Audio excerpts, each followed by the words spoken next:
Good evening, and welcome to Lamplight and Historian. I am Charles.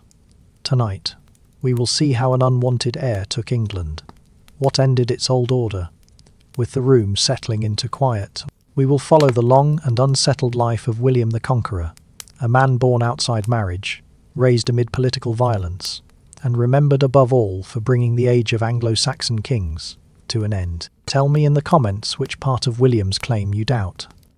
We begin neither in Normandy, where William first learned to govern, nor on the ridge near Hastings, where an English army waited behind its wall of shields. We begin inside Westminster Abbey on Christmas Day, 1066. Only a few months had passed since William's ships crossed the English Channel.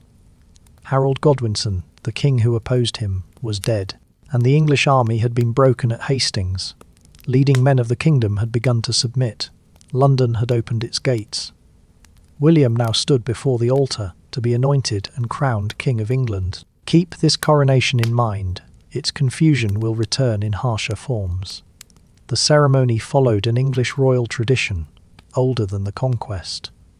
Archbishop Ealdred of York presided. Beneath the same roof stood Norman lords, who had crossed the sea with William and English nobles, who had served the kingdom he defeated. Language, custom, memory, and fear still separated them, even as the rite asked them to recognize one lawful reign. When the congregation was asked whether it accepted William as king, the English answered in their own language, and the Normans in theirs. Their approval rose loudly through the abbey. The Norman guards outside heard the sudden noise, but could not understand it. Assuming violence had broken out inside the church, they reacted in alarm. Buildings near the abbey were set alight, and smoke began moving through the surrounding streets. Order inside the church gave way to confusion. People moved towards the doors, unsure whether the king was in danger or fighting had begun outside. William stayed near the altar with the clergy who remained, and the coronation went on. So, while smoke gathered beyond the church and frightened people scattered into the winter streets, the Duke of Normandy became the anointed King of England. The beginning was uneasy, and the contrast was hard to miss. The crown declared that William possessed the kingdom. The disorder around him showed how uncertain that possession remained. He had defeated one army, received the submission of powerful men, and entered the English capital. Much of the country, however, had never seen him. Many communities still regarded him as a foreign invader, while local rulers beyond London retained land, armed followers, and old loyalties. The misunderstanding at Westminster exposed the practical problem facing the new reign. Normans and Englishmen could stand within the same ceremony and still fail to understand one another. The newcomers expected rebellion. The conquered expected punishment. A public declaration of loyalty was enough to be mistaken for an attack. William had a crown. Obedience would take much longer. His route to Westminster had never been obvious. The man now surrounded by bishops and nobles had entered the world at a serious disadvantage. His parents were not married, and enemies used that fact throughout his youth to challenge his right to rule. He inherited Normandy as a child, lived through the collapse of ducal authority, and depended on guardians who were themselves exposed to assassination and political rivalry. Nothing about that beginning pointed naturally towards a fleet in the Channel, an English king defeated, or a coronation at Westminster. To see how he reached that winter morning, we must leave the smoke around the abbey and cross the narrow sea. Along the lower Seine, a Scandinavian warrior and his descendants had created the territory that later supplied William with his title, his army, and many of England's new rulers in practical terms. That territory was Normandy, itself a product of conquest. Long before William crossed the English Channel, the land behind his title had already been shaped by conquest. Normandy lies on the northern coast of France, facing the water between the continent and England.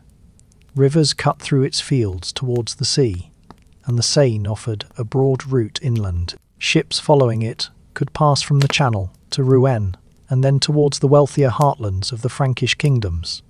During the 9th and early 10th centuries, that route repeatedly carried danger inland. Scandinavian raiders appeared along the coast in long, shallow vessels able to cross open water and travel far upstream. They came from Denmark, Norway, and the wider northern seas. Western European chronicles commonly called them Northmen or Vikings. Some came for a season, striking settlements, taking portable wealth, and returning to sea before local armies assembled. Others stayed longer, building camps along the rivers and demanding payment from rulers who could not defend every district at once. Monasteries were tempting targets. They held silver, stored food, and valuable religious objects. Yet many stood in quiet places with little protection.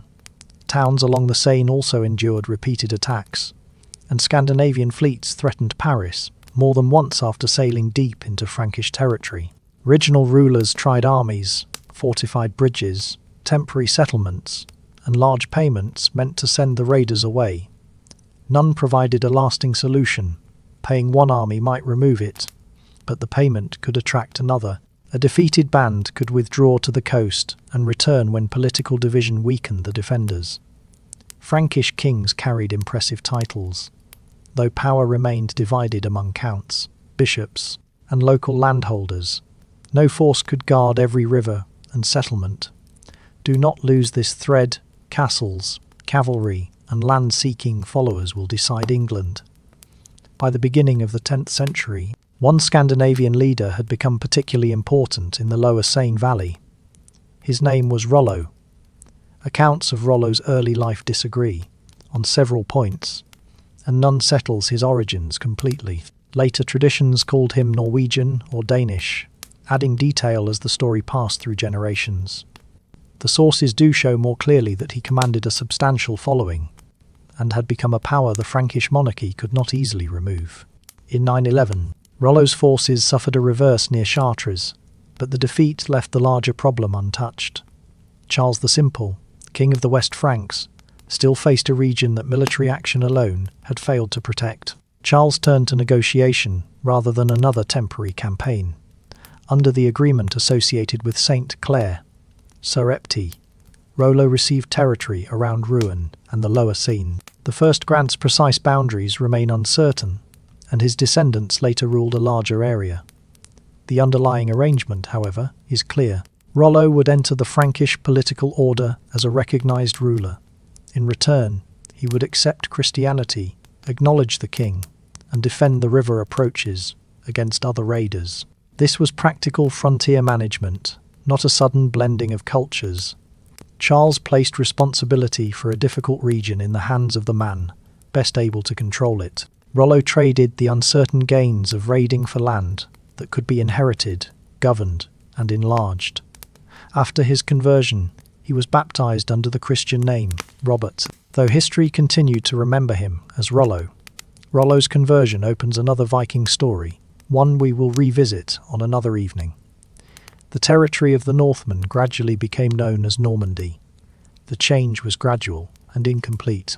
Scandinavian settlers did not abandon their origins in one generation, nor did local communities simply vanish. Normandy emerged through intermarriage, political bargains, conversion, and the slow adjustment of newcomers to an older Frankish society.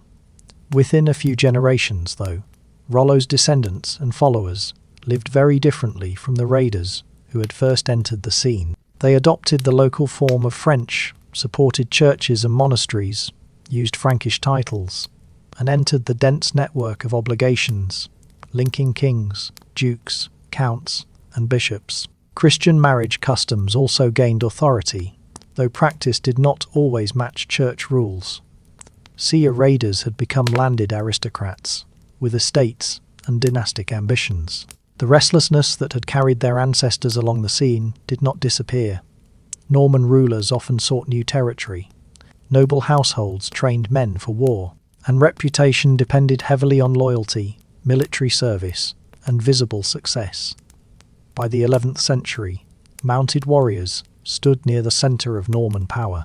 A nobleman fought on horseback in a mail shirt, carrying a lance, sword, and shield. Because war horses were expensive to raise and maintain, this style of warfare depended on estates able to support a specialized military class. Fortification mattered just as much. Early castles, often built from earth and timber, could be raised quickly beside roads, river crossings, towns, or rebellious districts. They defended their owners, but they also let relatively small garrisons control the surrounding countryside. William would later bring both the mounted warrior and the quickly built castle across the Channel. There was also pressure within Norman noble families. Land normally passed through inheritance, but not every son could expect an equal share.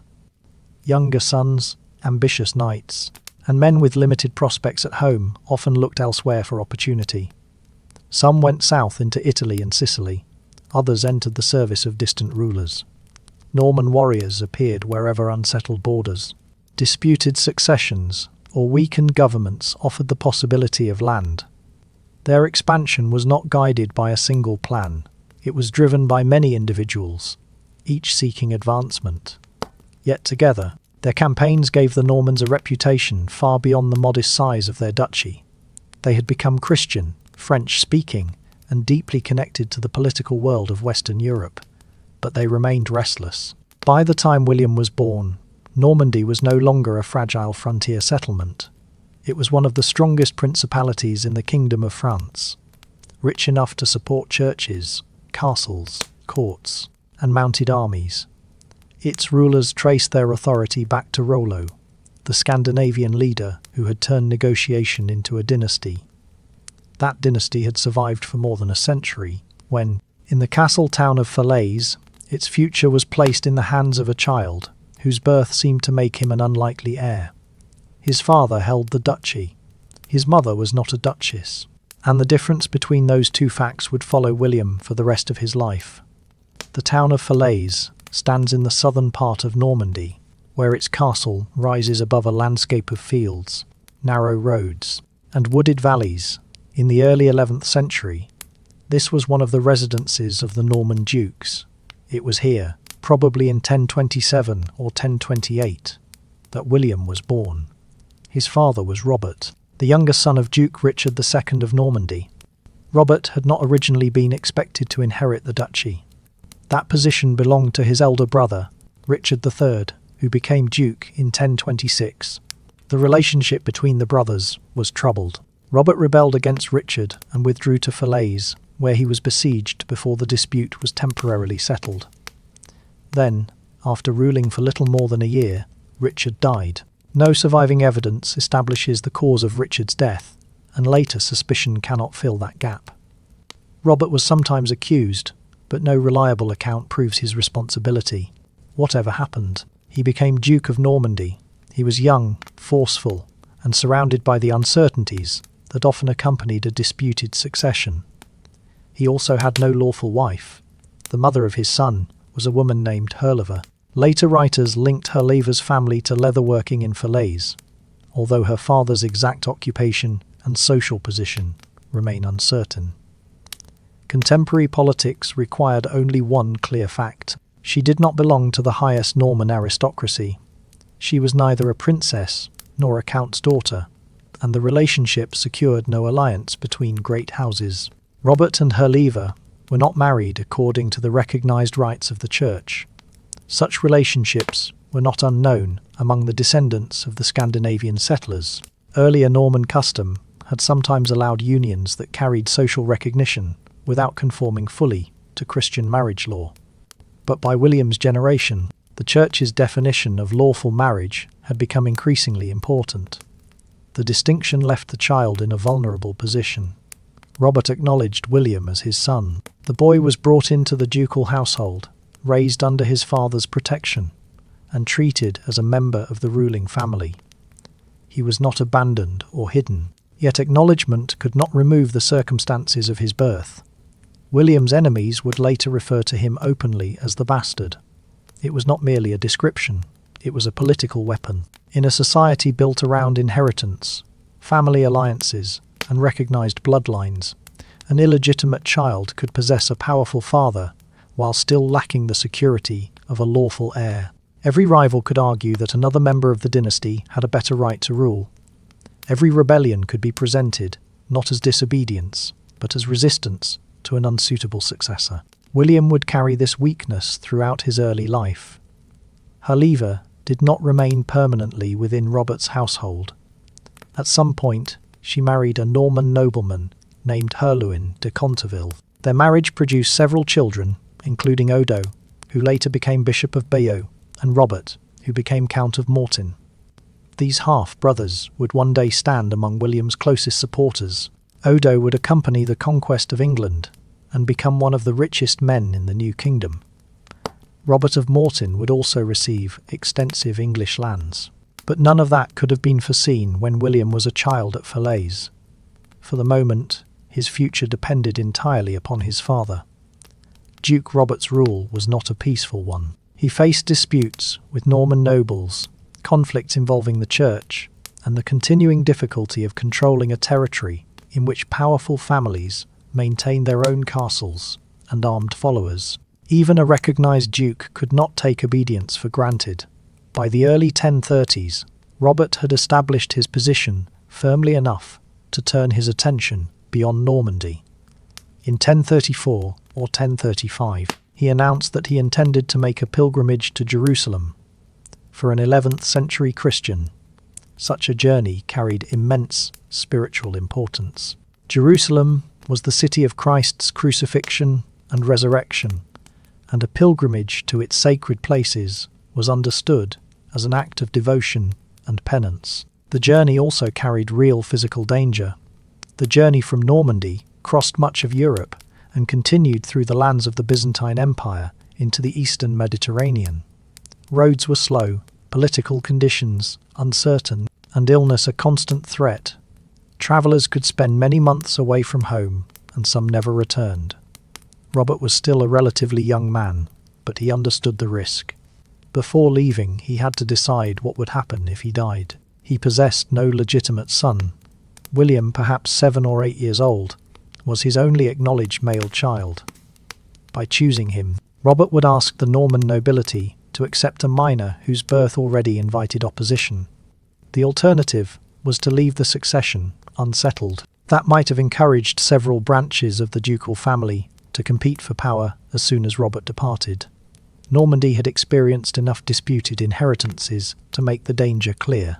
Without a named successor, private rivalries could become open war. Robert chose the risk he could define. He presented William as his heir. The leading nobles of Normandy were summoned and required to recognize the child. According to the later accounts, they gave their oaths of loyalty. The French king, Henry I, also accepted the arrangement, as did important members of the Norman Church. Those oaths designated William as successor, but designation did not provide security. The same nobles could reconsider once Robert was gone.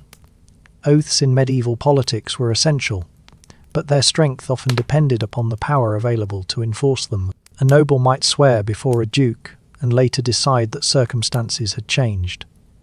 A pledge made while Robert was present could be reinterpreted after news of his death. Robert nevertheless placed his trust in the agreement and began the long journey east. He travelled through France and across the Alps, eventually reaching Constantinople and continuing towards Jerusalem. He completed his pilgrimage and began the return journey. He completed the pilgrimage, started home, and never reached Normandy. Robert died at Nicaea, in Asia Minor, in the summer of 1035.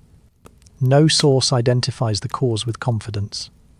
Illness was common after months of difficult travel through unfamiliar climates. While later stories supplied explanations, the evidence cannot confirm. He was buried far from the duchy he had left behind. News of his death then began its slow journey westwards, passing between messengers, courts, monasteries, and ports until it reached Normandy. William was still a child when the news finally arrived. In law and title, he was now Duke of Normandy, successor to Rollo and heir to more than a century of ducal rule. Noblemen had sworn to protect him. Bishops had recognized him. The King of France had accepted his inheritance. The title gave him legal standing, but the authority attached to it still depended on the person who held it. Robert had been an adult warrior capable of rewarding loyalty and punishing rebellion. William was perhaps 8 years old. He could not lead an army, preside over a court, or impose his will upon men who possessed castles and soldiers of their own. The Duke was dead, and the heir he had chosen could offer neither reward nor fear. Across Normandy, noble families began to reconsider the promises they had made. The child at Falaise had inherited a duchy. He was about to discover how little that inheritance could protect him. Robert's death did not immediately produce a single rebellion or a clear rival government. What followed was more difficult to contain. With Robert gone, authority in Normandy began to break into local pieces. The duchy was not a modern state, governed by officials who continued their work regardless of the ruler's age. Its stability depended upon relationships between the duke, the church, and the great families who controlled land, castles, and armed retainers. While Robert had lived, those families might challenge him, negotiate with him, or occasionally resist him. Yet they still had to consider the consequences of openly defying an adult duke. William, still a child, could impose none of those consequences himself. He possessed the title, but other men possessed the soldiers. A group of guardians and senior nobles attempted to govern in his name. Among the most important was Robert, Archbishop of Rouen, an experienced churchman and a member of the ducal family. As long as the archbishop remained alive, he provided the young duke with a degree of protection and continuity. But Archbishop Robert died in 1037, only 2 years after William's father. His death removed one of the few figures whose rank was high enough to restrain competing nobles. Without him, the government of the duchy became still more divided. Local rivalries that had been suppressed under earlier dukes returned. Noble families disputed land, inheritance, and influence. Some strengthened their castles without permission. Others attacked neighbouring estates or settled private grievances through force. The violence was not always directed at William himself. Much of it arose from older feuds and from the opportunity created by weak central authority. But every private conflict reduced the power of the ducal government, and every ambitious lord who acted without punishment demonstrated how little control the child duke possessed. For the people who lived beyond the walls of castles, the distinction between political rivalry and ordinary violence offered little comfort. A lord at war with his neighbour might seize animals, burn buildings, or demand supplies from the surrounding countryside. Roads became less secure. Merchants and travellers depended increasingly upon local protection. Farmers could find themselves living between competing strongholds, each claiming the right to command their labour or take their produce. Normandy still had churches, courts, markets, and established customs. It did not simply collapse into complete disorder, yet the balance that allowed those institutions to function had weakened. At the centre of this uncertainty stood William. The young duke was moved between residences under the protection of men appointed to guard him. Later, chroniclers described a childhood marked by sudden journeys, hidden lodgings, and the constant danger of capture. Some details were written down many years afterward and cannot be confirmed in every particular. The general pattern, however, is clear. Several of the men responsible for William's safety were attacked, driven away, or killed. Gilbert, Count of Brionne, was among the most important of those protectors. Gilbert was a powerful Norman noble and a relative of the ducal family. He became one of William's principal guardians during the years after Robert's death.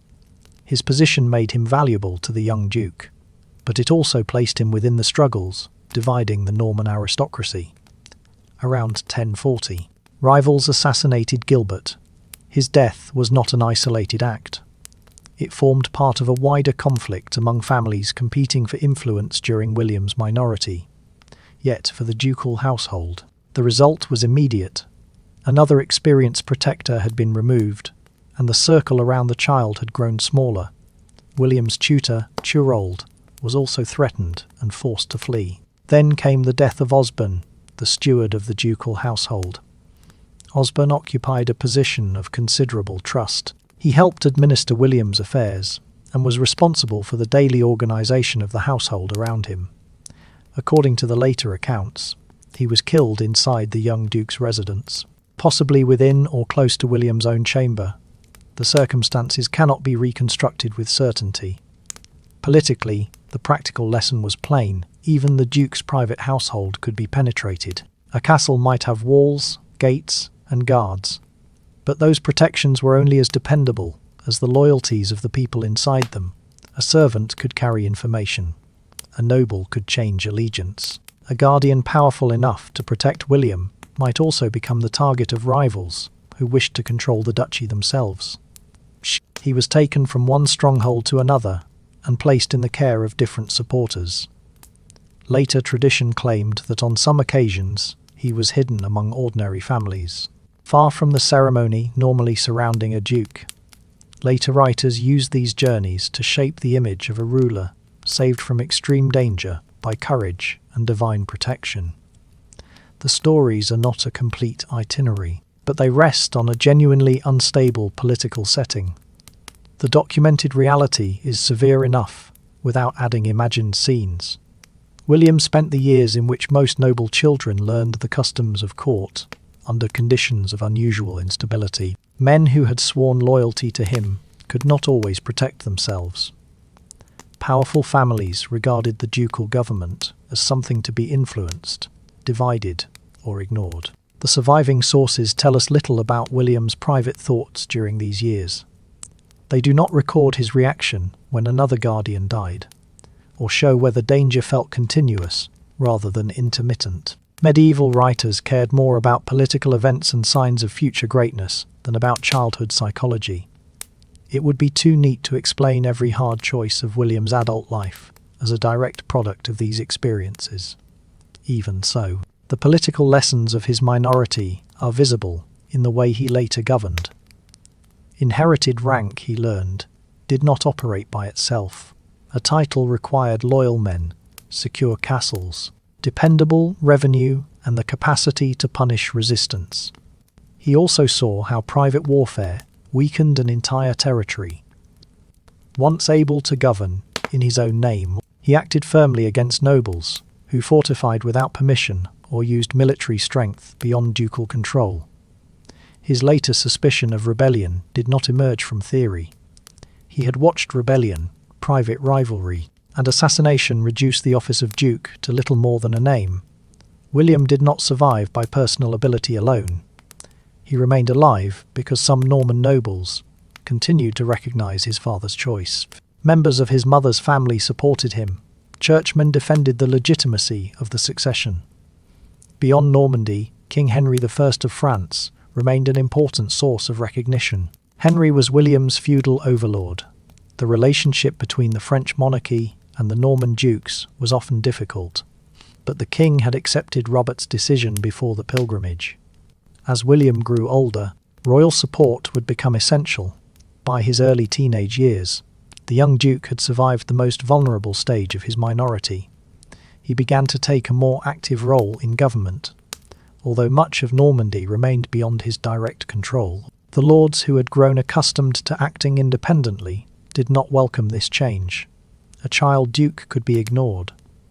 An adult duke might reclaim castles, demand obedience, and punish those who had benefited from his weakness. As William approached manhood, the scattered disorder of his minority narrowed into a more direct issue of power. Would Normandy's nobles allow him to govern in practice, not merely carry the title? One group had already decided that they would not. At its centre stood a member of William's own extended family, a man with ducal blood, powerful allies, and a claim he considered better than that of an illegitimate boy from Falaise.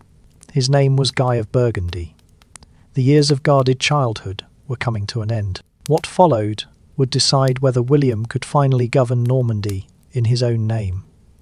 Guy of Burgundy did not regard William as the natural ruler of Normandy. He was connected to the ducal family through his mother and descended from the same wider house that had governed the duchy since the days of Rollo. Unlike William, his birth carried no public stain of illegitimacy.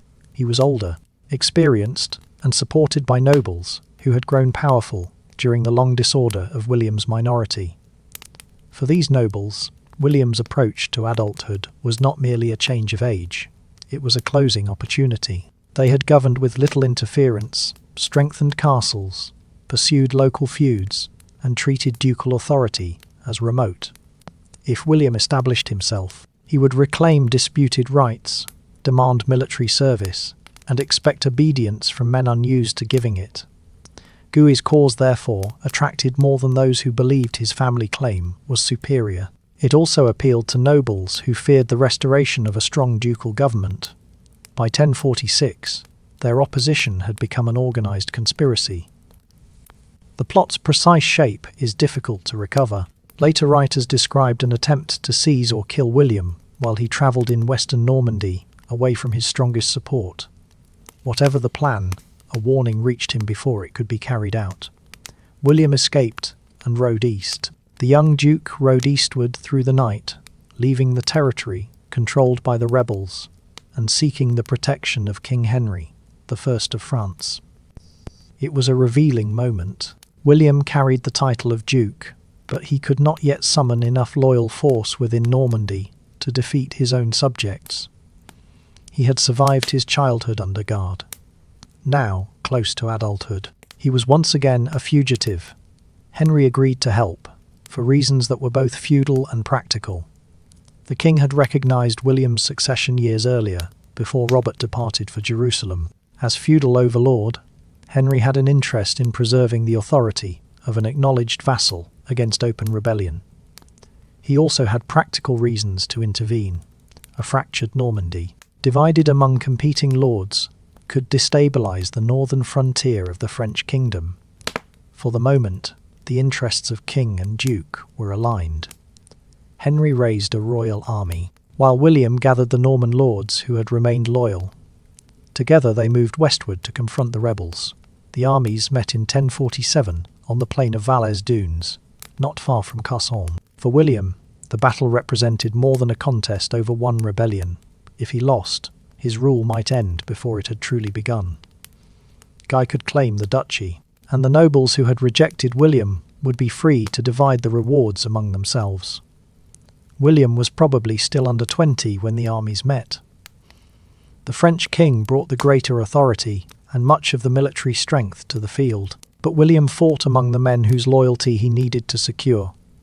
Later, Norman accounts emphasized his conduct in battle, presenting him as personally courageous and willing to share the risks faced by his followers. Norman descriptions celebrate his eventual success and do not allow every movement to be reconstructed. The broad result is clear enough. The rebel coalition lost the field. Only important moment came when a Norman noble, named Ralph Tesson, abandoned the rebel side and joined William. Whether this change reflected conscience, calculation, or a judgment that the battle was turning cannot now be known. In a coalition held together by shared opposition rather than firm unity, such a defection could have a powerful effect. Once the retreat began, the coalition's loose unity quickly broke down.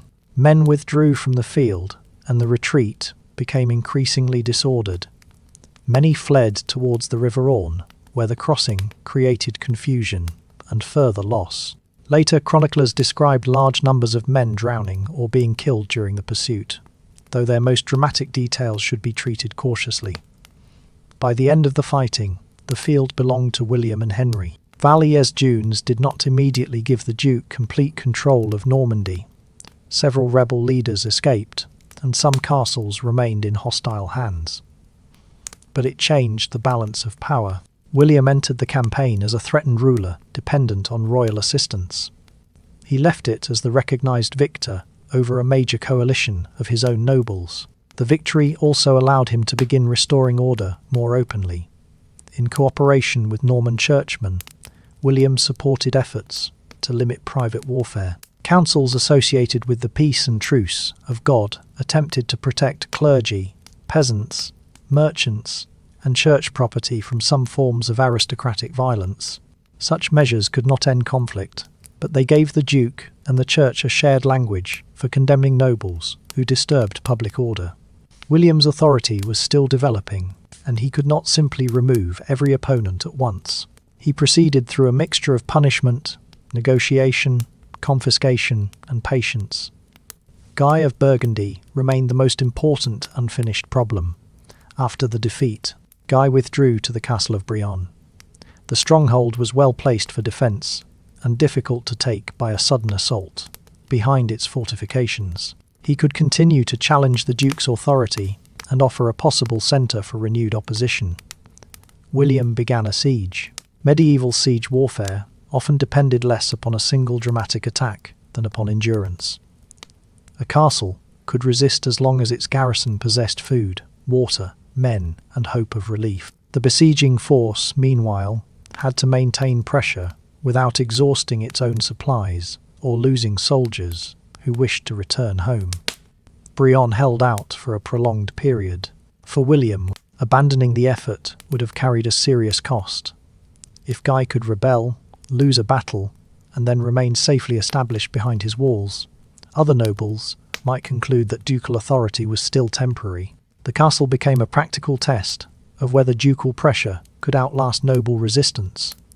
William maintained the pressure until Guy's position could no longer be sustained. Around 1050, after several years of resistance, Brion surrendered. Guy was permitted to leave Normandy and went into exile. He lost the territorial base from which he had challenged his cousin, and his attempt to replace William as Duke came to an end. The terms reveal William's developing priorities. He could be severe, but he did not always kill a defeated rival when exile removed the danger. Guy's loss of land, castles, and followers mattered more than his physical destruction. By the early 1050s, William had achieved something that had seemed unlikely during his childhood. The regency had collapsed, a family-led coalition had failed, and Brion had submitted. William was also beginning to curb the private wars that had weakened Normandy. He was no longer merely Robert's designated child heir. At last, title and power were beginning to rest in the same hands. That success still rested partly on King Henry's earlier intervention. The French king had protected William's inheritance and rescued him from rebellion.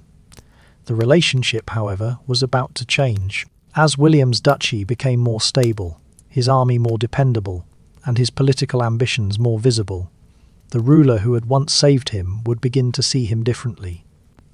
A weak duke had been a useful neighbour. A strong one might become a rival. By the early 1050s, William had survived the most dangerous years of his rule. The rebellion led by Guy of Burgundy had been defeated. Brion had surrendered. The nobles who had once treated the young duke as a temporary inconvenience were beginning to recognise that he intended to remain. Military victory inside Normandy solved only part of William's problem. He also needed an alliance that would strengthen the duchy beyond its borders. To the northeast of Normandy lay the county of Flanders, one of the wealthiest and most influential territories in northern Europe. Its towns were connected to growing networks of trade, while its counts occupied an important position between the Kingdom of France, the German Empire, and the shores facing England. The Count of Flanders at this time was Baldwin V. His daughter, Matilda, offered William a marriage of exceptional political value. Through her mother, she was connected to the French royal family. A union with her would strengthen Normandy's northeastern frontier and link William to one of the most respected dynasties in the region. For a duke whose own birth had so often been used against him, the marriage also carried symbolic importance. William had inherited Normandy as the acknowledged but illegitimate son of Duke Robert. His wife, by contrast, would bring recognised aristocratic lineage and connections extending into several powerful courts. Their children would possess a security of birth that William himself had never enjoyed. The proposed marriage, however, encountered opposition from the Church. In 1049, a church council associated with Pope Leo IX prohibited the union. The surviving evidence does not explain the reason with complete certainty. William and Matilda may have been related within degrees forbidden by church law, although the precise connection is difficult to establish. It is also possible that other political or canonical concerns contributed to the decision. Whatever lay behind the decision, the prohibition carried serious political and religious consequences. The Church was becoming increasingly active in defining lawful marriage among the aristocracy. A union conducted in defiance of ecclesiastical authority could expose both partners to religious penalties and create doubts about the legitimacy of their children. William married Matilda anyway. The wedding probably took place around 1051 or 1052. By marrying Matilda despite the prohibition, he demonstrated that he was now prepared to make decisions without waiting for the approval of every higher authority. This was not a rejection of Christianity. William remained closely connected to the Norman Church, supported religious foundations, and understood the political importance of papal recognition. His decision instead revealed the balance he often sought between religious obedience and political necessity. When the two came into conflict, he could be remarkably persistent. The disagreement was eventually resolved. William and Matilda founded major religious houses at Cassien, the Abbaye aux Hommes for men, and the Abbaye aux Dames for women. These foundations were associated with the settlement of the marriage dispute and became enduring monuments to ducal patronage. The marriage itself lasted for more than 3 decades. Matilda was more than the useful centre of a diplomatic arrangement. During William's frequent absences, she acted as regent and took part in governing Normandy. The record suggests that he trusted her with responsibilities given to very few other people. Together they had a large family, including several sons whose rivalries would later trouble William's final years in the early 1050s. However, the marriage appeared to strengthen everything he had built. Normandy was more stable, Flanders had become an ally, and the Duke's authority was growing. King Henry I of France began to view these developments with concern. Only a few years earlier, Henry had rescued William from the rebellion at Vallières-Dunes. He had supplied the royal army that allowed the young Duke to defeat Guy of Burgundy and preserve his inheritance. Gratitude, however, rarely governed political relationships for long in medieval France. The king had supported William when the Norman Duke was weak, dependent, and surrounded by enemies. A divided Normandy posed dangers, but a modest and loyal duchy could serve as a useful part of the French political order. The Normandy that emerged after Vallières-Dunes was becoming something different. William had suppressed internal opposition and built a more dependable military force. His marriage connected him to Flanders, while his conduct in the church dispute showed a willingness to act on his own authority. Henry had preserved a vassal who no longer behaved like a dependent one. He now feared that he had strengthened a rival. The king found an ally in Geoffrey Martel, Count of Anjou. Geoffrey was an experienced and ambitious territorial ruler whose lands bordered Normandy to the south. He and William had competing interests in the frontier regions between their principalities, and both understood that castles, river crossings, and disputed counties could alter the balance of power. Together, Henry and Geoffrey began to place military pressure on Normandy. In 1054, the king organised a major invasion. The French forces entered the duchy in 2 separate groups, apparently intending to advance from different directions and prevent William from concentrating his army against either one. Henry led one part of the invasion, while another force moved into eastern Normandy under the command of the king's brother, Odo. William could not safely meet both armies in a single pitched battle. Instead, he followed Henry's movements while sending trusted Norman commanders against the eastern force. The French troops in the east advanced through the countryside, gathering food and plunder. As they spread out, their formation became less disciplined. Near Mortimer, Norman forces struck the dispersed eastern army. The French force was caught in a vulnerable position and suffered a serious defeat. Many men were killed or captured, including members of the French nobility. The loss destroyed one half of Henry's invasion plan. According to Norman tradition, news of the disaster was announced within hearing of the king's camp during the night. Whether every detail of the story is exact, Henry soon understood that his advance could no longer continue as intended. Henry withdrew once the 2-part plan had failed. The victory at Mortimer confirmed that William could defend Normandy without depending upon French royal assistance. It also deepened the conflict between Duke and King. 3 years later, he returned with Geoffrey of Anjou and another invasion force. The invasion of 1057 brought the King and Geoffrey of Anjou into Normandy once again. This time, William avoided a direct battle against their larger combined army. He watched their route, troubled their movements, and waited for the landscape to create an opportunity. That opportunity came near Varaville, where the French army attempted to cross the river Dives. The crossing was affected by the tide. Part of the invading force reached the far side, while the remaining troops, baggage, and followers were still behind. As the water rose, the army became divided. William attacked the isolated rear section. Henry, already across the river, could not easily return to support it. The separated troops suffered heavy losses, and the invasion lost its momentum. Once again, the French king withdrew from Normandy. Varaville did not end every disagreement between the two rulers, but it ended Henry's ability to break William's power through invasion. Then, within months, the political setting changed faster than any campaign had managed to change it. In 1060, King Henry died. His successor, Philip I, was still a child, and the French monarchy entered a period of minority government. Later the same year, Geoffrey Martel also died without a direct legitimate heir. His territories were drawn into disputes over succession, reducing the pressure on Normandy's southern frontier. Within a few months, William's two most dangerous external enemies had disappeared. The contrast with William's childhood could hardly have been sharper. Aunts moved between guarded houses, while nobles fought over his inheritance. He now faced rivals who had submitted, borders strengthened by marriage, and French invasions that had failed. Normandy was stable, wealthy, and respected for its military strength. For the first time, William did not have to devote all his strength to survival. Across the narrow sea, another kingdom was approaching a succession crisis of its own.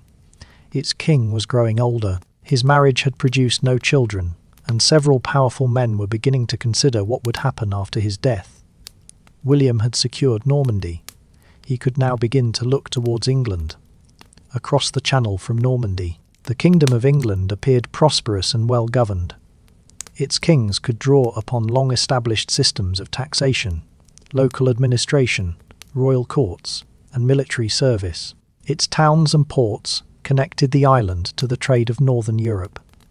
Silver coinage circulated widely, and the crown possessed resources that many continental rulers would have envied. Beneath England's prosperity and administrative order, the succession grew more urgent with each passing year.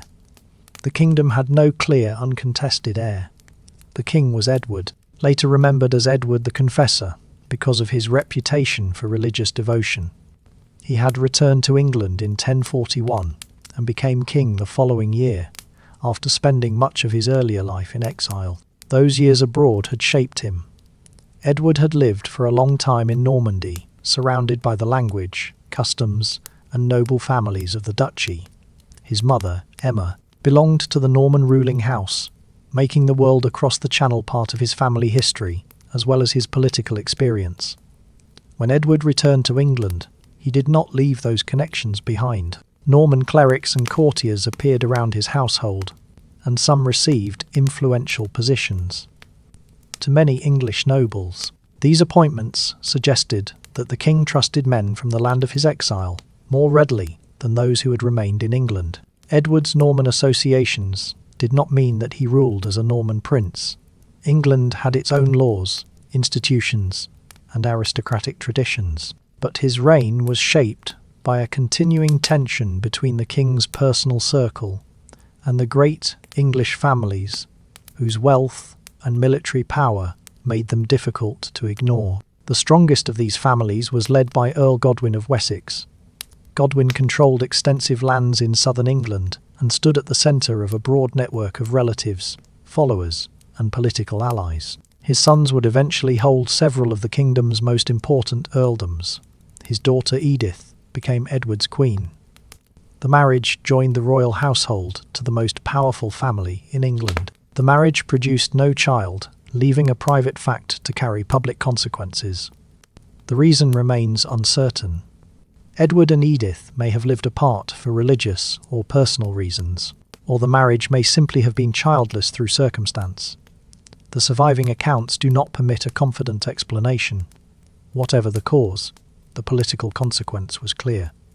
As Edward grew older, there was no son or daughter ready to inherit the crown. This did not automatically make the succession impossible. English kingship was not governed by a single unchanging rule, in which the eldest son always inherited without question. Royal blood mattered, but so did age, political support, reputation, and the ability to defend the kingdom. A claimant who possessed the strongest family connection could still be passed over if he was too young or lacked powerful supporters. A man with a weaker blood claim might succeed if the leading figures of the kingdom considered him the safest and most capable choice. By the final years of Edward's reign, several men could imagine themselves wearing the English crown. The first was Edgar, later known as Edgar the Atheling. Edgar descended from the old royal house of Wessex and represented the line associated with England's earlier kings. By blood, his position was important. He carried a title traditionally given to a prince considered eligible for kingship. But Edgar was still young. He possessed no independent army, no established territorial power, and no long record of leadership. His royal ancestry made him a serious figure in any discussion of succession. But ancestry alone could not guarantee that the kingdom's leading men would accept a child during a moment of uncertainty. Harald Godwinson presented the next, and in practical terms the strongest, possibility. Harald was the most prominent surviving son of Earl Godwin. After his father's death, he inherited the earldom of Wessex and became the dominant nobleman in England. His family held power across much of the kingdom, and his sister remained Edward's queen. Unlike Edgar, Harald was an experienced adult with wealth, followers, and military authority. He had governed important territory and had participated in campaigns within Britain. If the crown were given to the man best placed to preserve order immediately after Edward's death, Harald had an obvious advantage. His weakness was his ancestry. Harald did not descend from the old English royal house. His claim would depend less upon inherited blood than upon his political position, his relationship with Edward, and the support of England's leading nobles. A third claimant waited in Scandinavia. Harald Hardrada, King of Norway, based his interest in England upon agreements and disputed succession rights that reached back to the period of Danish rule. His legal argument was complicated and far from universally accepted. His military reputation was less easily dismissed. Hardrada had spent much of his life at war. He had travelled widely, fought in the service of the Byzantine emperor, returned to Scandinavia, and secured the Norwegian throne. He possessed the experience and resources to turn an uncertain historical claim into an invasion. William of Normandy formed the fourth major possibility. William had a family connection to Edward through the Norman ducal house, although that relationship did not give him an unquestioned, hereditary right to England. His stronger argument rested upon a promise that he said Edward had made.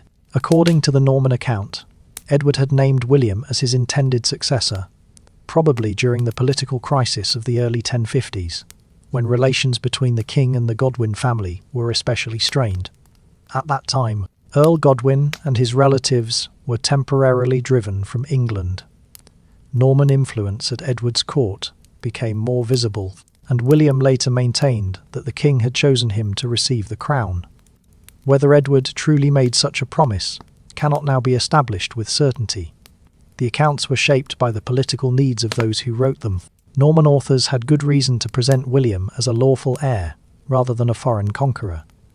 English supporters of Harold had equally strong reasons to reject the story. Even if Edward did promise the throne, another question remained. Could an English king privately determine the succession without the agreement of the kingdom's leading men? William believed the answer favoured him. Many English nobles would later behave as though it did not. Each claimant therefore possessed something important, but none possessed everything. Edgar possessed royal blood, but not adult power. Harold had power without royal descent. Hardrada had military strength and a distant Scandinavian argument. No claimant held every advantage, which was precisely why the succession remained dangerous. Edward's childlessness had created more than a family problem. It had opened a space in which different traditions of legitimacy could compete. Blood political necessity, private promises, and military strength could all point towards different men. A king's promise could be set against the judgment of English nobles. An old agreement could be revived by a ruler with ships and soldiers. As Edward's reign moved towards its end, the crown remained on his head, but its future already extended far beyond his court. Men in England, Normandy, and Norway were considering what might follow. The uncertainty would soon draw Harald Godwinson across the Channel and into William's hands. There, in Normandy, an oath would be demanded. Its meaning would be argued over for centuries.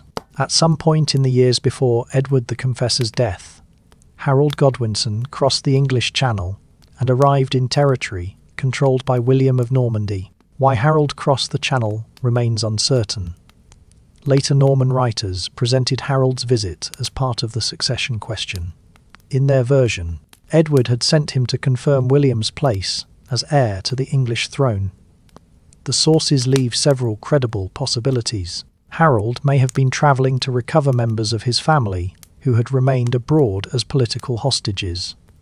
He may have been carrying out a diplomatic mission, unrelated to the crown. Some accounts suggest that bad weather drove his ship away from its intended course and brought him unexpectedly to the coast of Ponthieu, north of Normandy.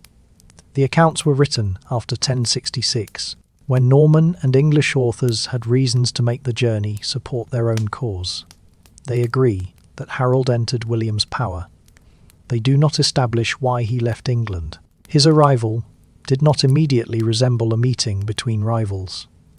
After landing, Harold was detained by Guy, Count of Ponthieu, a local lord who appears to have treated shipwrecked or vulnerable travellers as potential sources of ransom. William demanded Harold's release, and the English earl was eventually handed over to him. William received him with the formal courtesy due to a powerful earl. He was welcomed into the Norman court, entertained as a high-ranking guest, and included in the public life of William's household. The two men dined together, travelled together, and appeared before nobles, who could later testify that Harold had been treated with honour. Courtesy did not mean that Harold was free to leave whenever he chose. Harold was far from England and separated from his own political base. He possessed rank, wealth, and influence at home.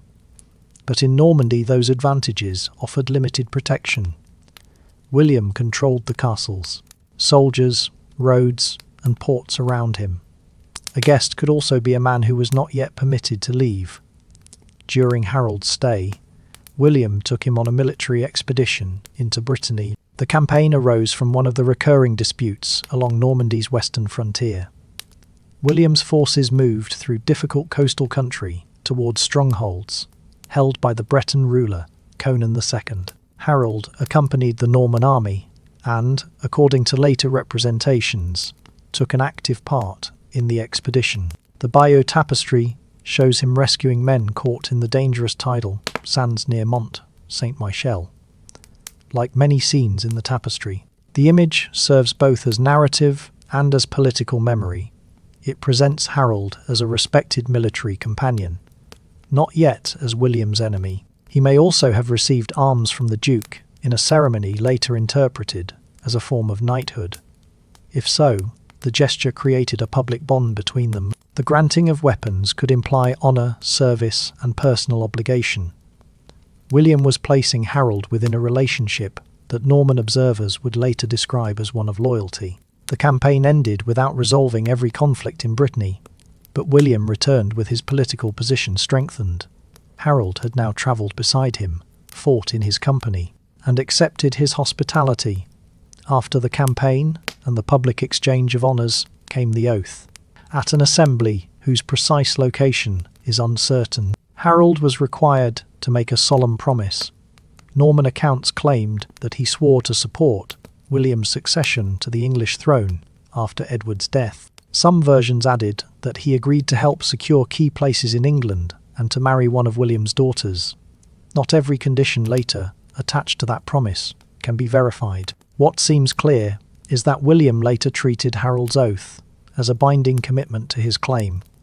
When Harold accepted the English crown in 1066, William would present the act not simply as political opposition, but as deliberate perjury. The most famous account of the ceremony describes a carefully arranged revelation. Harold placed his hands upon a covered surface and spoke the required words. Only after the oath had been given was the cloth removed, revealing sacred relics beneath it, the bones or objects associated with Christian saints. To swear upon such relics was to call the saints themselves as witnesses. Breaking the promise could therefore be portrayed as an offence, not only against William but against God. Whether the relics were truly concealed from Harold is uncertain. The story may have grown in Norman retelling because it gave the oath greater drama and made Harold's later coronation appear still more serious. The political use of the ceremony mattered more than its precise staging. William had witnesses and a public account of Harold accepting an obligation. He could now argue that his claim rested on more than kinship or Edward's alleged promise. England's most powerful earl had recognised it in person. Harold may have understood the same ceremony in a very different way.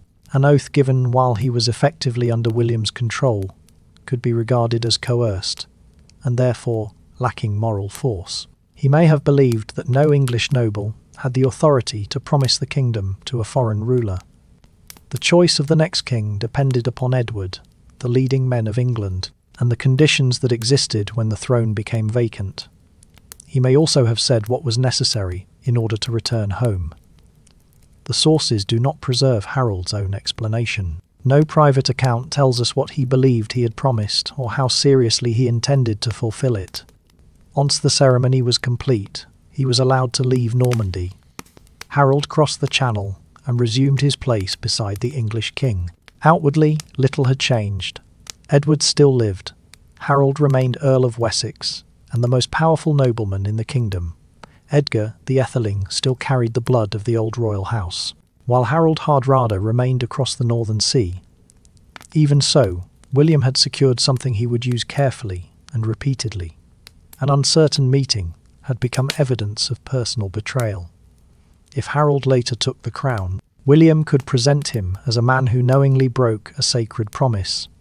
The argument would help the Duke attract soldiers, win political support, and seek the approval of the Church. An oath could not place William on the English throne by itself, but it could help him present an invasion as an act of justice rather than ambition. For the moment, the two men returned to their separate shores. Between them lay the narrow channel, an aging king and a crown whose future remained unresolved. On the 5th of January 1066, Edward the Confessor died at Westminster. He had ruled England for more than 23 years. His reign had seen periods of conflict and reconciliation, the growing power of the Godwin family, and an unresolved debate over who should follow him. Edward's death ended the period in which the succession could remain unresolved. English accounts favourable to Harold say that the dying king entrusted the realm to him. Edward's final words are not clear enough to settle their exact force. They may have been a formal nomination, an instruction to protect the Queen and kingdom, or a statement later made to support Harold's claim. What is certain is the speed of the decision that followed. On the 6th of January, only one day after Edward's death, Harold was crowned King of England at Westminster. The leading men of the kingdom had practical reasons to choose him. Harold was an experienced commander, the head of England's most powerful noble family, and a figure capable of taking control immediately. Edgar, the Etheling, possessed royal ancestry, but he was still young and lacked an independent base of power. England needed a ruler who could govern and defend it without delay. Harold's rapid coronation also showed how insecure the succession remained. William would say that Edward had promised him the crown, and that Harold's oath in Normandy bound him to support that promise. In Norman hands, the new king became not merely a rival, but a sacred oath breaker. In Norway, Harald Hardrada also continued to regard the English throne as a possible prize. Three rulers now stood at the centre of the crisis. One already wore the crown. The other two possessed ships, soldiers, and reasons, however disputed, to challenge him. When news of Harold's coronation reached Normandy, William began preparing for war. Crossing the English Channel with an army required far more than assembling knights on a beach. Normandy had no permanent fleet large enough to carry thousands of men, their horses, weapons, food, and equipment. Ships had to be constructed or gathered from ports throughout the duchy. Some were intended to carry soldiers, others were adapted to transport horses, whose survival was essential to Norman methods of warfare. Additional vessels carried armour, arrows, timber, tools, and provisions. The work demanded cooperation from shipbuilders, landowners, clergy, merchants, and local officials. Forests supplied wood, estates supplied grain and animals. Ports became crowded with men and material. William also needed an army larger than the force Normandy alone could easily provide. He invited warriors from neighbouring regions to join the expedition, offering the possibility of land and wealth in England. Knights and soldiers arrived from Brittany, Flanders, and other parts of northern France. Some were William's vassals. Others were adventurers whose loyalty depended upon the rewards victory might bring. The proposed invasion was therefore both a ducal campaign and a shared gamble. William's position would be stronger if he could present that gamble as lawful. He sent representatives to Rome and laid his case before Pope Alexander II. Norman arguments portrayed Harold as a perjurer who had violated an oath sworn upon sacred relics. William also claimed that his intervention would support reform within the English Church. The papacy accepted his cause and sent a consecrated banner. The approval did not resolve the disputed history of the succession. It did, however, give the invasion powerful religious authority. Men joining William could believe that they were not merely following an ambitious duke, but supporting a campaign recognised by the Church. By late summer, the army and fleet had assembled near the mouth of the River Dives. Then the wind refused to carry them to England. For several weeks, William's forces remained on the Norman coast. The delay created serious difficulties. Men consumed supplies while achieving nothing. Horses required a constant quantity of fodder. Discipline became harder to maintain, and autumn was approaching. Every extra day also tested the practical arrangements behind the campaign: feeding horses, guarding equipment, repairing vessels, and keeping men from drifting away. William eventually moved the fleet northwards to St. Valery, Somme, where the crossing would be shorter. Religious ceremonies were held, and the relics of the local saint were carried through the camp as the army waited for favourable weather. While William remained trapped by the wind, the third claimant was already moving. Harald Hardrada sailed from Norway with a large fleet in September. He was joined by Tostig Godwinson, Harold's exiled brother. Tostig had once governed Northumbria, but a rebellion against his rule had driven him from England. Harold had accepted his brother's removal rather than risk a wider civil conflict. Tostig never forgave the decision. Tostig now returned beside a foreign king, using invasion to seek revenge and restoration. Their fleet entered the Humber and moved inland towards York. The northern defence was led by Earls Edwin and Morcar, who gathered an English army to block the invasion.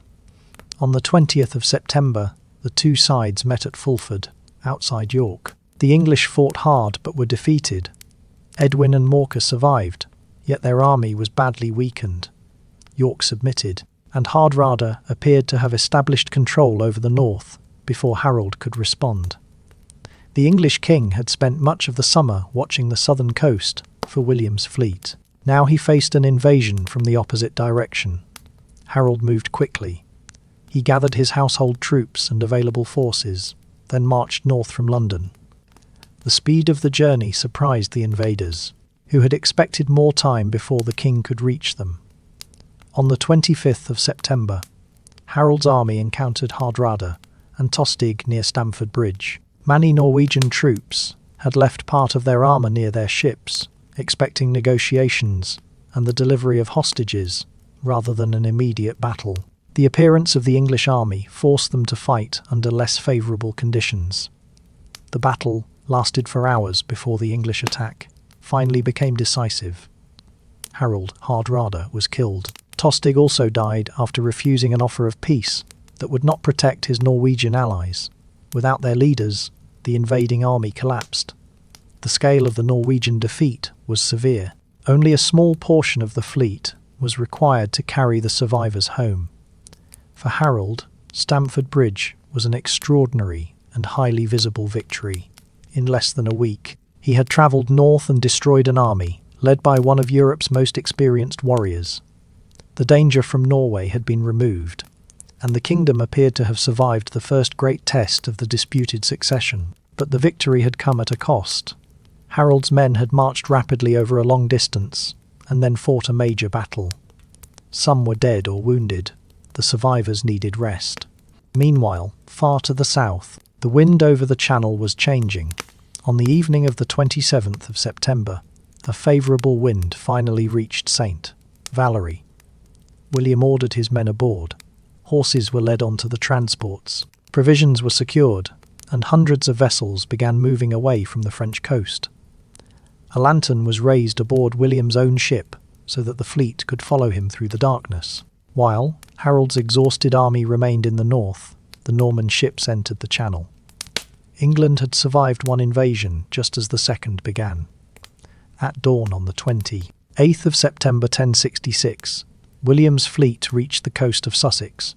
The crossing had taken place during the night. Hundreds of vessels had moved across the Channel, carrying soldiers, horses, weapons, food, and the materials required to establish a fortified position on hostile ground. William could not know what awaited him on the English shore. Harold might already have returned from the north. Coastal forces might be waiting near the beaches. A storm or a confused landing could scatter the fleet before the army had time to assemble. No organised defence met the Normans on the beach. The ships entered Pevensey Bay, where men and horses began to come ashore. Unloading a medieval invasion force was a slow and vulnerable process. Horses that had spent the night confined aboard transports had to be guided down onto land. Armour, bows, arrows, tools, and provisions had to be separated and distributed. Units needed to find their commanders before the army could move safely. Later chroniclers told a story about William stumbling as he stepped onto English soil. A fall at such a moment might have been interpreted as an unfavourable sign. According to the Norman tradition, William rose with earth in his hands and declared that he had already taken possession of England. Whether the words were remembered exactly or shaped by later storytelling, the episode reflected an important quality in his leadership. William understood how quickly uncertainty could spread through an army, and how an apparent misfortune could be given a different meaning. Once the landing was secure, the Normans used the remains of the Roman fort at Pevensey as an initial defensive position. They then moved eastwards towards Hastings, where they constructed another fortified base. The location offered several advantages.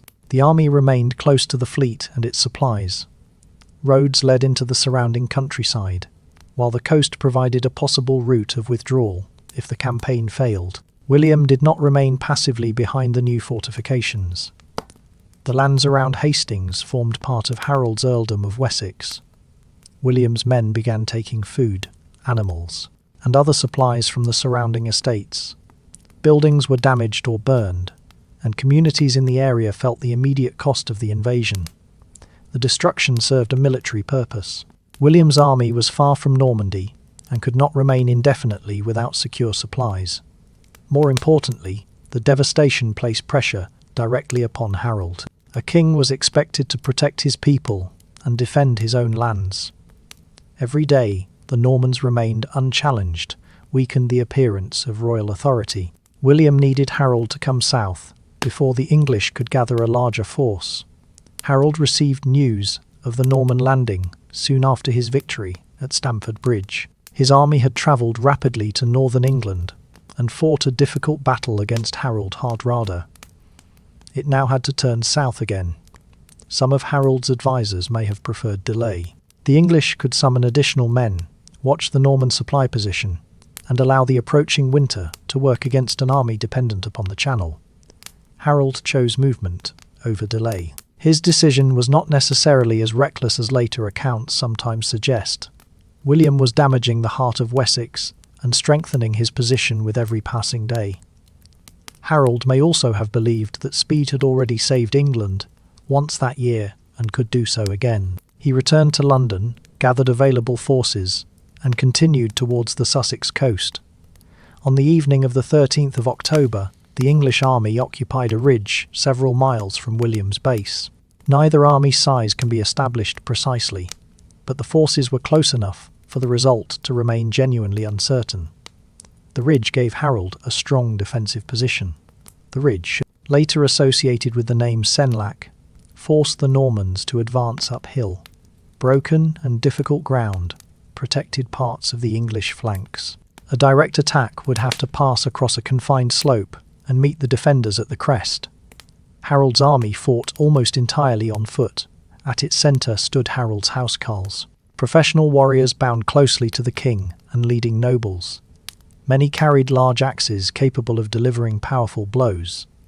Around them stood men of the Fyrd, the military levy drawn from the free population of the kingdom. Housecarls and Fyrd formed a single shield wall along the crest. The front ranks stood shoulder to shoulder, their shields overlapping to create a continuous barrier. Spears and weapons could be used from behind or between them, while men in the rear replaced those who became exhausted or wounded. The formation was strongest when it remained compact. Its weakness appeared when men left the protection of the line. William could draw on three main kinds of troops: archers, infantry, and mounted knights. Archers could attack from a distance. Infantry could move uphill and engage the defenders directly. Mounted knights could charge, withdraw, and move rapidly between different parts of the battlefield. This mixture gave William more tactical options, but the terrain reduced some of the advantage of his cavalry. Horses moving uphill against a steady wall of shields could not easily deliver the force of a charge made across open ground. On the morning of the 14th of October, the Norman army advanced. The first archers released their arrows towards the English position. Shooting uphill limited their effectiveness, and the shields absorbed much of the opening attack. Norman infantry then climbed the slope. They met thrown weapons and the resistance of the English line. When they reached the crest, the fighting became a prolonged attempt to open gaps in a formation designed to remain closed. The shield wall absorbed the first assaults and held. William committed his cavalry, but the mounted assaults also failed to produce an immediate breakthrough. Horses lost speed on the slope, and knights who came too close to the English axes risked being brought down. Hours passed without a clear decision. Then the Breton troops on the Norman left began to retreat. The cause is uncertain. They may have suffered heavy pressure, believed that the wider attack had failed, or responded to a rumour spreading through the army that William had been killed. Some English soldiers left the ridge and followed the retreating Bretons downhill. This was the first important change in the battle. The English soldiers who moved downhill were no longer protected by the shield wall. On open ground, the Norman cavalry could turn and attack them more effectively. At the same time, William had to prevent fear from spreading through his own army. According to the Norman accounts, he rode among his men and raised or removed his helmet so that they could see his face. He showed that he was alive and called upon them to return to the fight. The retreat was contained. The exposed English pursuers were cut off, and the Norman line recovered. William now knew that the English line could be weakened whenever pursuit pulled men out of its protection. Later accounts describe further Norman retreats during the afternoon. Historians continue to debate how many of them were deliberate. A controlled withdrawal was difficult to perform in medieval battle, especially after hours of fighting, and some movements may have begun as genuine disorder. Whether planned or accidental, the same effect appeared again during the afternoon. Groups of English soldiers pursued troops moving downhill. Once separated from the main formation, they could be surrounded by Norman cavalry. Each episode reduced the number of men available to maintain the shield wall. The battle settled into a contest of endurance, rather than a single decisive charge. Harold's army still occupied the ridge, and the strongest part of its line remained near the royal standards.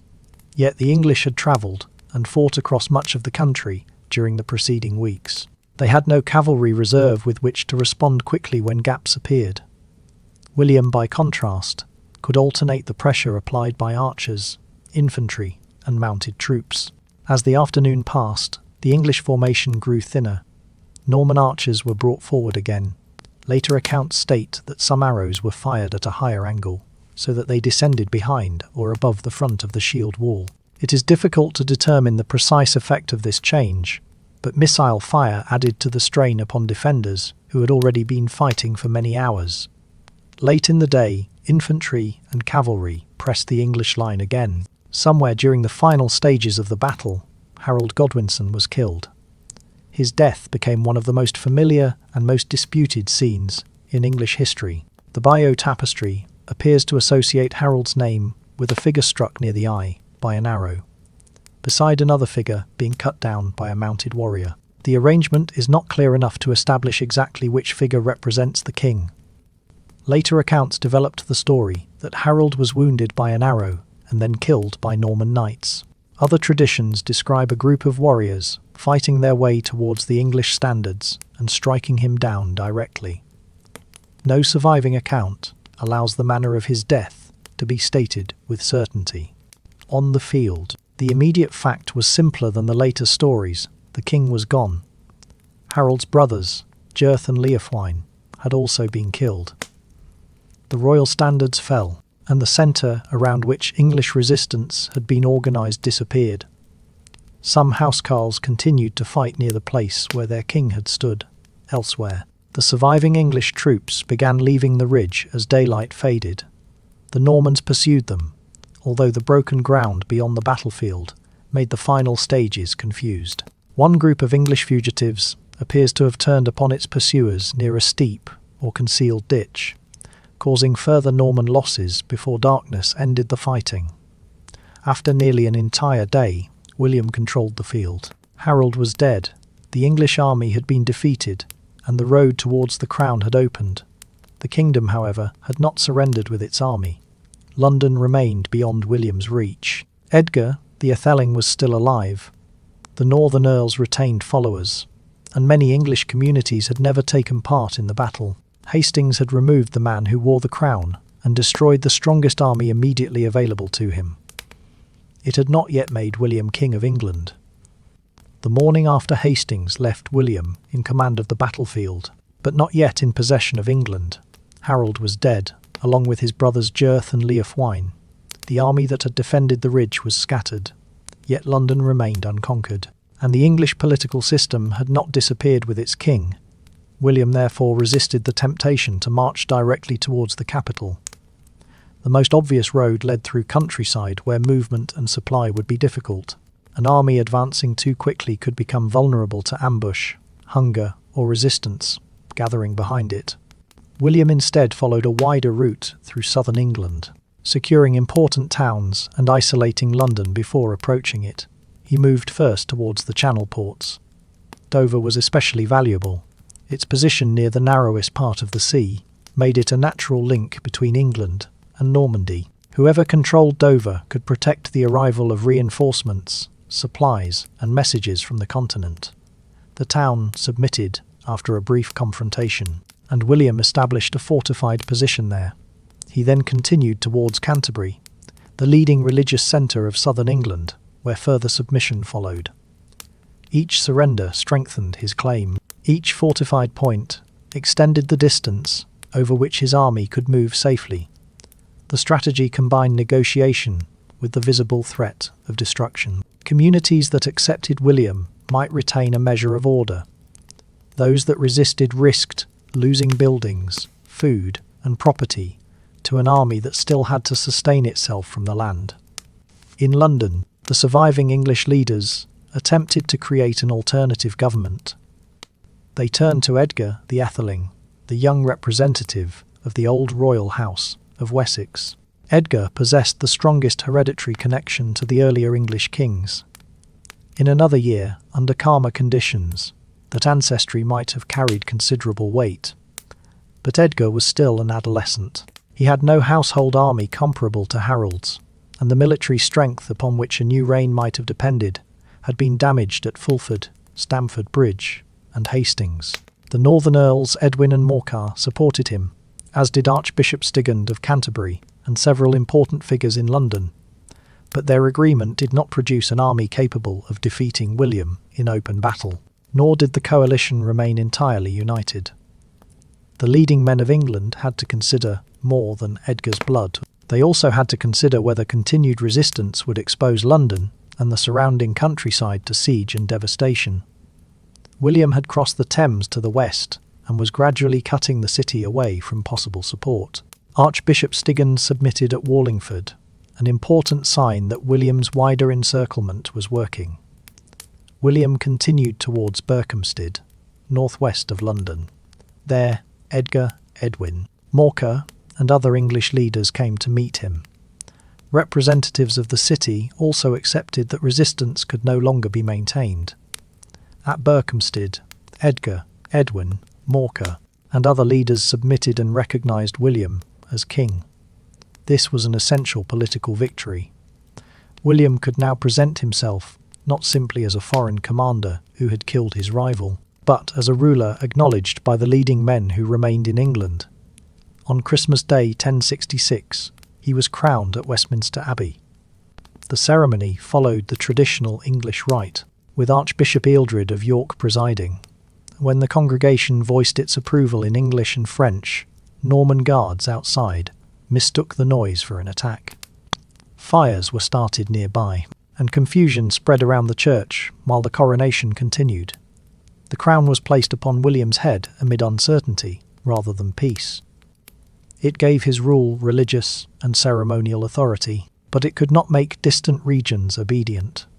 Many Englishmen had submitted because no organised force remained to oppose him. Submission made under immediate pressure was not always permanent. William understood this. Soon after the coronation, new fortifications began appearing at the most important points of his kingdom. Some were built within or beside existing towns. Others guarded roads, river crossings, and strategic approaches. Many of the first Norman castles were constructed from earth and timber. Their central feature might stand upon a raised mound, with an enclosed courtyard below. They could be built more rapidly than stone fortresses, particularly when an army had access to local labour and materials. Their purpose was not simply defensive. A castle allowed a small Norman garrison to remain in a district where the surrounding population greatly outnumbered it. From behind its walls, soldiers could watch a town, protect supply routes, collect information, and respond quickly to rebellion. The building itself also changed the local balance of power. Houses might be removed to clear space. Labour and materials could be demanded from nearby communities. A new fortress, rising above an English town, made the conquest visible even when the king was far away. Castles appeared at London, where positions were established to oversee the largest city in the kingdom. Others were raised at important centres across southern England as William extended his control. For a time, he attempted to rule through a mixture of continuity and caution. English officials and institutions did not vanish immediately. The machinery of taxation, local government, and royal administration was too useful to discard. William also confirmed some landholders in their possessions, when they submitted and gave assurances that existing laws would be respected. Where military security required it, William placed Norman commanders over the old machinery of government. In 1067, believing the south sufficiently stable, William returned temporarily to Normandy. He took several important English figures with him, partly as honoured members of his court, and partly as guarantees of continued cooperation. England was left under the authority of his half-brother Odo, Bishop of Bayeux, and William Fitzosborne, one of his most trusted nobles. Resistance soon exposed the weakness in this arrangement. Norman officials required food, housing, revenue, and land for their followers. New castles placed foreign soldiers inside English communities. Even where William had promised continuity, the practical experience of conquest created resentment. One of the most serious early challenges appeared in Exeter. The city was wealthy, strongly defended, and connected to the family and interests of Harald Godwinson. Its leaders did not necessarily reject every form of royal authority. but they resisted the presence of a Norman garrison and attempted to negotiate terms that would preserve considerable independence. William could not accept such an arrangement. If an important city were allowed to acknowledge him only from a distance, while refusing his soldiers, other communities might demand the same privilege. His kingship would become a collection of uncertain agreements, rather than effective control. In early 1068, William marched west and placed Exeter under siege. The city resisted for more than 2 weeks. Its walls gave the defenders protection, but no relief army arrived. Faced with continued pressure, Exeter surrendered. William imposed terms, took hostages, and ordered a castle to be constructed within the city. The new fortress ensured that Exeter could not easily close its gates against him again. The sequence was becoming clear. A battle removed an opposing army. Submission brought temporary obedience. A castle helped make that obedience last. By the end of the Exeter campaign, William's authority reached further across southern England. Yet the kingdom beyond remained unsettled. Edgar had submitted, but had not abandoned the hopes attached to his royal name. Edwin and Morcar still commanded influence in the Midlands and North, and in the regions beyond the Humber, where William's castles and garrisons were still few. Resistance was beginning to gather around the surviving symbols of the Old English order. Beyond the Humber, the king's commands still travelled farther than his reliable control. The north of England was distant from the political and military centres through which the Conquest had first advanced. Its leading families possessed their own traditions of power, while the roads connecting York with the south were long and difficult to secure. A Norman king might receive submission in London, and still find that his commands carried little force in Northumbria. The surviving English royal house remained a usable focus for opposition, especially in regions where Norman garrisons were thin. Edgar the Atheling had submitted to William after Hastings, but submission did not remove the importance of his ancestry. He remained a descendant of the kings of Wessex, and for those who rejected Norman rule, his name represented the possibility of restoring the old dynasty.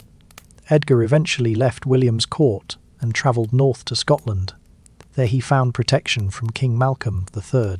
Malcolm had his own interests in the borderlands between Scotland and England, and his marriage to Edgar's sister Margaret connected the Scottish royal house directly to the surviving family of the English kings. Scotland became a refuge for exiles and opponents of the Conquest. From this safety, Edgar and his supporters could enter northern England, gather local allies, and withdraw again if William's forces approached. The border was not a clear or easily guarded line. It was a broad region of rivers, hills, roads, estates, and competing loyalties. In 1068, opposition gathered around York, the political and commercial centre of northern England. York was the most important city in northern England. It stood near the centre of old political and commercial networks extending across Northumbria, the Irish Sea, and the Scandinavian world. Control of York did not automatically guarantee control of the entire north, but no ruler could safely ignore it. Edgar's supporters moved towards the city and found men willing to join them. William responded with the speed that had characterized much of his career. He marched north, broke the immediate rebellion, and established Norman castles at York. The fortifications allowed soldiers loyal to him to remain within the city after the main royal army had departed. As elsewhere in England, the castles were intended to turn a temporary victory into lasting supervision. The garrisons secured William's position inside York, but their presence did nothing to reconcile the surrounding population. To many local inhabitants, the castles were symbols of foreign occupation. They housed soldiers who required food and supplies, watched the roads, and stood ready to intervene in the affairs of the surrounding region. William controlled York's castles. He had not persuaded the north to accept him. In 1069, the danger became far greater. Medieval accounts disagree over the fleet's exact size, but it was large enough to turn rebellion into a serious military crisis. The Danes had not forgotten the period when Scandinavian kings had ruled England. The old connections between York and the northern seas made the region a natural place for them to seek allies. They joined Edgar and the English rebels, combining an external invasion with an internal uprising. The attack fell first on William's fortified positions inside York.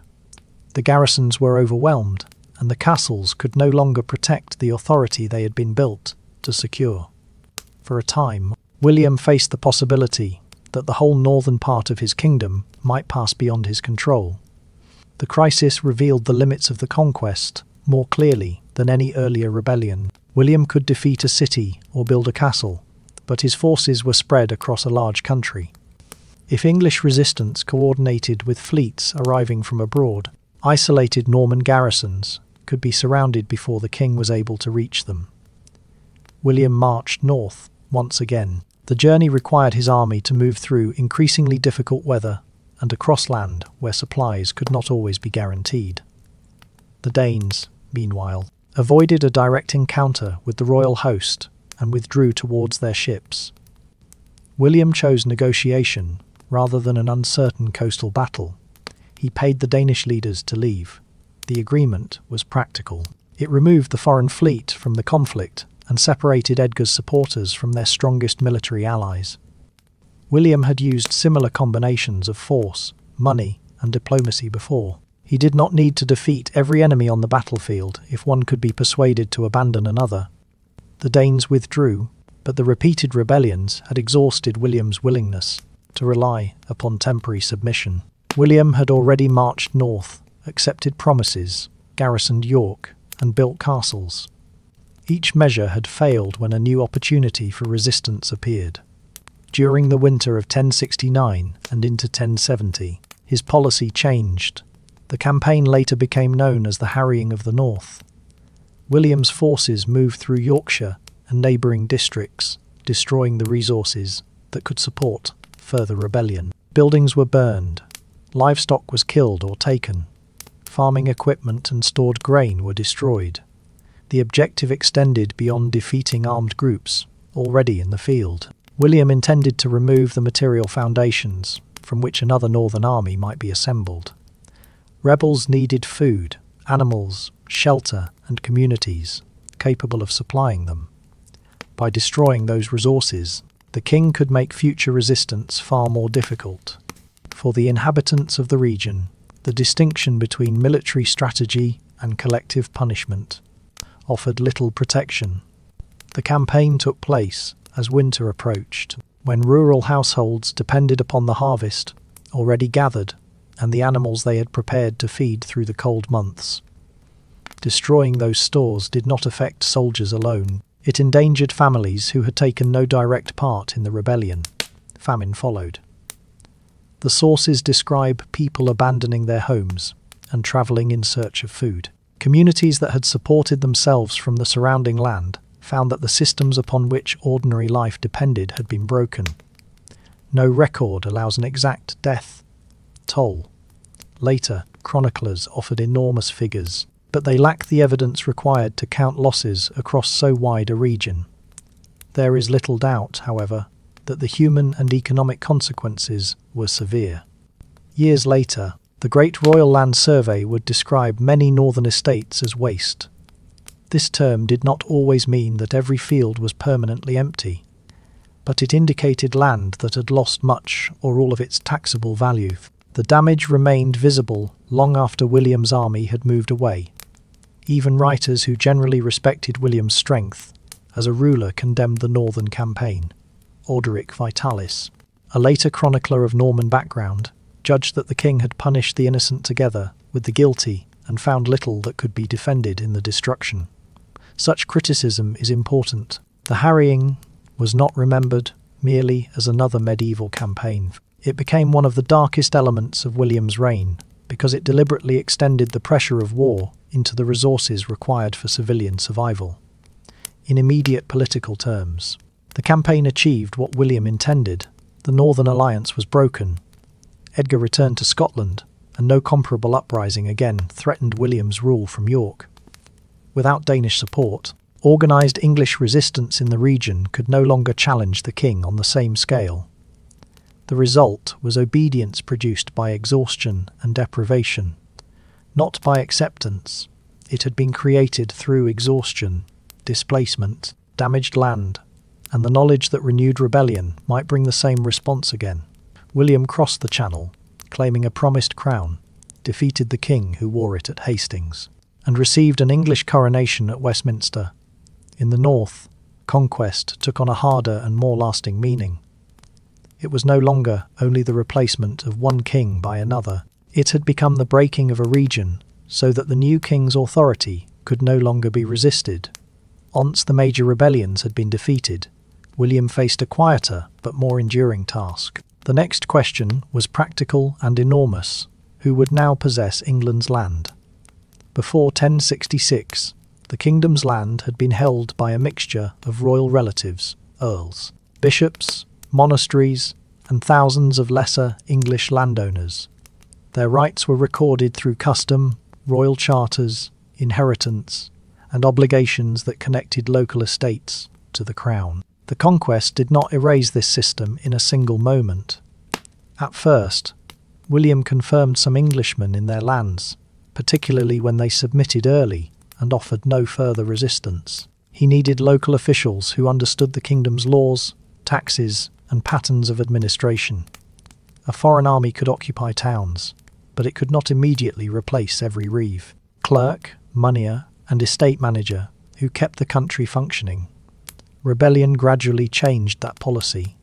Each uprising gave William a reason to confiscate the property of those who opposed him. The lands of men killed at Hastings could be declared forfeit.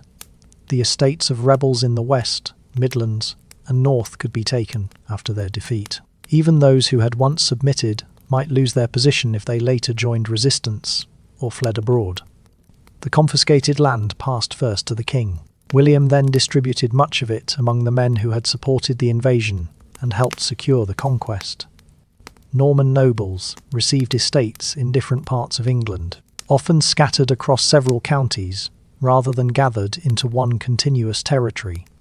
The pattern rewarded service and also limited the independence of the men receiving the rewards. It rewarded William's followers, many of whom had crossed the Channel expecting land if the campaign succeeded. It also reduced the danger that any single lord might create an independent principality large enough to challenge the crown. A noble might possess great wealth, but his estates could be divided by long distances and surrounded by lands belonging to the king, the church, or other tenants. William remained the source from which the new grants flowed. The redistribution transformed the upper levels of English society. Within a generation of Hastings, most of the greatest estates were controlled by Norman or other continental families. English landowners did not disappear entirely, but they became far less prominent among the kingdom's most powerful tenants. The change could be seen in the names appearing at royal councils, in the language spoken within aristocratic households, and in the castles rising above English towns. Castles had supported the conquest from its first days, as the kingdom stabilized some temporary earth, and timber structures were strengthened or replaced, and stone towers appeared at key sites. The White Tower in London, later surrounded by the larger complex known as the Tower of London, stood close to the city and the River Thames. It served as a fortress, a royal residence, and a permanent reminder that the king's military power was present beside England's richest urban centre. Elsewhere, castles guarded ports, roads, river crossings, and regional capitals. Their positions were carefully chosen. A garrison placed inside a town could supervise the inhabitants. A fortress overlooking a bridge could control movement. A castle near a border could protect against invasion and offer a base for royal forces. The buildings did not govern the countryside alone. They worked alongside the older machinery of English administration. William retained the shires and hundreds, through which local government had long operated. Sheriffs continued to collect royal revenue, enforce orders, and preside over aspects of local administration. Although Norman officials increasingly replaced English officeholders, the king also inherited an unusually effective system of taxation. England had collected the geld, a land tax originally developed in response to Scandinavian threats. William used this structure rather than discarding it. The Conquest therefore joined Norman military lordship to an English tradition of central taxation and written government. The church underwent the same mixture of continuity and replacement. William entered England with papal support and a promise of reform. English bishops and abbots were gradually replaced by churchmen from Normandy and elsewhere on the continent. One of the most important changes came in 1070, when Archbishop Stigand of Canterbury was removed. His position had long been controversial, and the new government had political as well as religious reasons for replacing him. William appointed Lanfranc, the respected abbot of St. Etienne at Caen, as Archbishop of Canterbury. Lanfranc became one of the central figures of the new English Church. Under his leadership, church councils addressed clerical discipline, the organisation of dioceses, and the relationship between bishops and the crown. Several episcopal seats were moved from smaller settlements to larger towns, where bishops could exercise greater influence. Cathedrals and abbeys were rebuilt on a new scale. The Norman rulers did not introduce Christianity to England, which already possessed an ancient and wealthy church, nor did they create royal administration from nothing. Instead, they placed new people at the head of existing institutions and connected those institutions more closely to the continental world from which the conquerors had come. This restructuring brought William greater control, but it did not remove every danger. In 1075, 3 earls became involved in a conspiracy against him. Ralph de Gale, Earl of East Anglia, and Roger de Breteuil, Earl of Hereford, planned a rising while William was in Normandy. Waltheof, Earl of Northumbria, was also drawn into the affair. Although the extent and timing of his participation remain uncertain, the rebellion is sometimes called the Revolt of the Earls. It was unusual because its principal leaders belonged to the new aristocracy, created or preserved under William. The threat no longer came only from Englishmen seeking to restore the old order. It came from nobles who had benefited from the conquest, but had begun to resent the limits placed upon their own power. William's government responded without waiting for the king to return. Royal officials, bishops, Norman lords, and English troops prevented the rebel forces from joining together. Roger was blocked in the west. Ralph's supporters were defeated in the east, and he eventually escaped to Brittany. The rebellion ended quickly. Roger lost his lands and remained imprisoned. Waltheof, after revealing the plot but failing to escape suspicion, was tried and executed the following year. His death was especially significant because he was one of the last English earls to retain a place near the highest level of the new regime. The failure of the revolt showed how much the balance of power had changed. 10 years earlier, William had crossed the sea as the leader of an invading army. By 1075, his servants could suppress a major aristocratic conspiracy while he remained in Normandy. English administrative structures, Norman military networks, and the authority of the crown were now working together. Even then, William wanted a clearer account of the resources beneath his authority. In late 1085, the possibility of another Danish invasion caused concern. William gathered a large force and distributed soldiers across England, creating a heavy burden upon the estates required to support them. The prospect of invasion made accurate information urgent. William needed to know what the crown could call upon, where those resources lay, and which obligations could actually be enforced. How much land did each lord possess? What was it worth? Who had held it before the conquest? How many plough teams, villages, animals, mills, fisheries, and other resources could be found upon it? What payments and services were owed to the king? At his Christmas court in Gloucester, William ordered a great survey. During 1086, royal commissioners travelled through most of England. They gathered testimony in local assemblies, questioning landholders, officials, priests, and representatives of communities. The inquiry compared different moments in time: the reign of Edward the Confessor, the period when a new holder received the estate, and the conditions existing at the time of the survey. The survey was neither a map nor a census of every individual.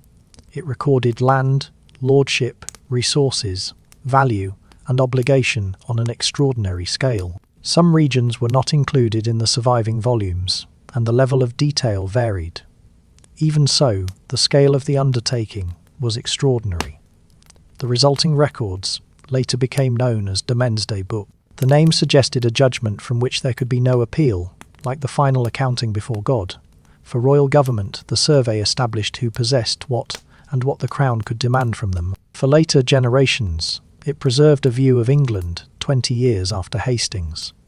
Its pages reveal villages, fields, mills, churches, fisheries, woodland, animals, and taxable estates. They also reveal the depth of the social transformation.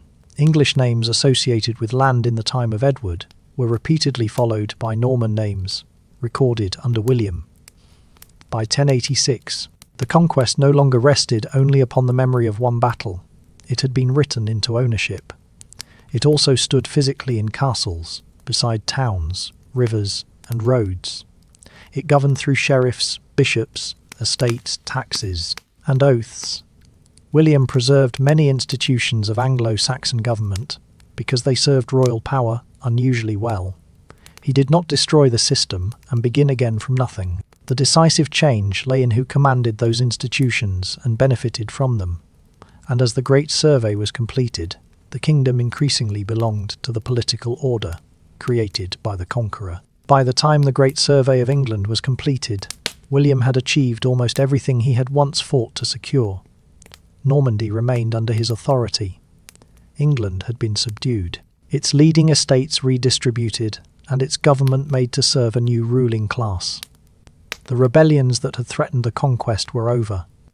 The order William created in England did not bring order to his own family. His eldest son, Robert, known as Robert Curthose, had long expected to inherit Normandy. William had presented him as the future duke and allowed Norman nobles to recognise him as heir. But as Robert reached adulthood, his father showed no willingness to surrender any real power. The problem reflected one of William's deepest political habits. William had survived by keeping authority close. Childhood taught him what could happen when nobles controlled castles, soldiers, and revenue in a ruler's name. Adulthood reinforced his distrust of divided command. Robert saw the matter differently. He was recognised as Normandy's heir, but given no territory to govern independently. Rank without revenue, household, or freedom left him dependent on his father, while younger nobles around him saw little room for advancement under William's long rule. The disagreement became open rebellion in the late 1070s. Robert left Normandy and received assistance from King Philip I of France, whose court was always ready to support a source of difficulty for William, from a base near the Norman frontier. Robert and his followers raided his father's lands. In 1079, the conflict reached the castle of Gerberoy. During the fighting, William was unhorsed and wounded. Some accounts claim that the knight who struck him was Robert himself, and that the son helped his father escape after recognising him. The details may have been shaped by later retelling, but father and son had clearly reached the point of armed confrontation.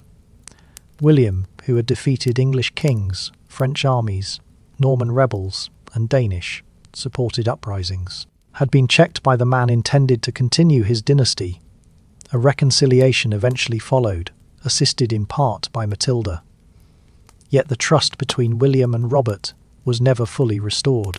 The family conflict also revealed a weakness within the political world William had built. England and Normandy were joined by one ruler, but they were not a single inherited kingdom. They possessed different laws, traditions, noble families, and expectations. As long as William lived, his personal authority held the two territories together. What would happen when that authority disappeared remained uncertain. In 1083, Matilda died.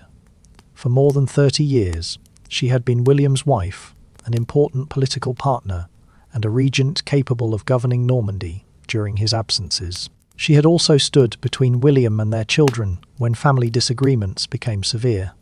She was buried at the Abbaye aux Dames in Casson, the religious house associated with the settlement of the old dispute over their marriage. The sources do not reveal William's private response to her death. They do show final years increasingly occupied by family division, frontier disputes, and the strain of governing territories on both sides of the Channel. He was no longer the commander who had ridden openly through the Norman ranks at Hastings. Travel, warfare, and government had taken their toll. Although he continued to campaign, in 1087, a dispute with King Philip drew him towards the French Vexin, the border region east of Normandy. William attacked the town of Manty, which was captured and burned. During the campaign, he suffered a serious injury. Accounts differ over the exact circumstances, but his horse appears to have stumbled or moved suddenly, driving William against the front of his saddle. He was taken first towards Rouen, and then to the priory of St. Gervais, outside the noise of the city. There, during the following weeks, it became clear that he would not recover. William now had to settle the question that had followed him throughout his life: who would inherit the authority he had fought so hard to make secure? Normandy went to Robert, whatever their disagreements. Robert remained the eldest son and the recognised heir to the ancestral duchy. William did not attempt to remove him from that inheritance. England was treated differently. The English crown had come through a disputed promise, battle, and years of enforced rule. William therefore believed he could determine its succession more freely than Normandy's. The kingdom passed to his second surviving son, William Rufus, who had remained more consistently loyal during the family conflicts. The youngest son, Henry, received money rather than a kingdom or duchy. He would later acquire both Normandy and England, but in 1087 his future remained uncertain. Dividing the territories kept Robert from immediate control of England, but it also turned the lands William had held together into future objects of rivalry between his sons. The channel that William had crossed as a conqueror would continue to connect two courts, two groups of nobles, and two competing brothers. William died on the 9th of September 1087. He had ruled Normandy for more than half a century and England for nearly 21 years, an exceptional span for a ruler whose childhood authority had once existed mostly in name. His body was carried to Seyan for burial in the Abbey of St. Etienne, which he had founded decades earlier.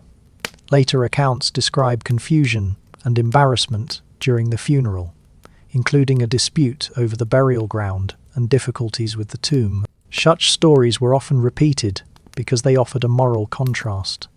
A ruler who had commanded kingdoms could no longer command the events surrounding his own burial. The government he created, however, continued beyond his death. His son, William Rufus, was accepted as King of England. Robert became Duke of Normandy. Their rivalry would create new conflicts, but neither territory returned to the world that had existed before 1066. The question raised at Westminster can now be answered more directly. William did not end Anglo-Saxon England during a single afternoon at Hastings. Hastings killed Harald and opened the road to the throne. The Westminster coronation supplied the right of kingship. The deeper change took years and depended on what followed. Repeated rebellions were defeated. Castles were placed beside towns and roads, and confiscated English estates passed to Norman tenants. Bishops, earls, and royal officials were replaced, while the strongest parts of English government were preserved and redirected under new leadership. Together, those changes altered who held power, how that power was protected, and where England's ruling class looked for its political connections. The transformation was administrative and social as well as military, and it reached far beyond the men who had fought in 1066. It did not require the English people, their language, or their local institutions to disappear. English villages, laws, religious traditions, and administrative practices continued. Much of the Old Kingdom's governing strength survived precisely because William found it useful. What ended was the political order in which an English aristocracy governed beneath kings chosen from the old royal houses. After the Conquest, the greatest lands were held largely by men whose families came from Normandy and neighbouring regions. England's rulers were drawn into continental politics, and the Channel became a road between their possessions rather than the outer edge of their political world. At Westminster on Christmas Day 1066, the crown had been placed upon William's head, while confusion spread beyond the abbey doors. The ceremony had announced a completed conquest. The following years showed how much work, violence, negotiation, and institutional change still lay ahead. Only after those years could the claim made at Westminster begin to resemble effective rule across the kingdom. By William's death, the smoke of that winter coronation was long gone. The kingdom beneath the crown, however, had changed so deeply that no later ruler could simply restore the world of 1065. The uncertain child heir had secured two major territories, but could not leave them united. By crossing the Channel, the Norman Duke drew England more deeply into continental politics. By preserving old institutions, the Conqueror gave a new ruling class the means to govern. Achievement and cost remained inseparable. Castles endured, along with memories of the communities displaced by them. The crown grew stronger as much of the old nobility lost power. England became more closely tied to Normandy, while families divided by conquest remembered the change from sharply different positions. No simple judgment can contain William's life. He was an able ruler and a destructive conqueror, patient in organisation and unforgiving towards resistance. He imposed order after a childhood shaped by disorder, but that order often depended on fear. Nearly 1,000 years later, the year 1066 remains one of the most familiar dates in English history. Its importance lies not only in the fall of a king upon a Sussex ridge, but in the long transformation that followed. And here, for tonight, we return to the narrow water between Normandy and England, crossed by exiles, messengers, claimants, armies, and kings. Before William, the Channel had separated two neighbouring political worlds. After him, their histories could never again be told apart. From all of us here at Lamplight and Historian, thank you for spending this quiet evening with me. I am Charles. Good night.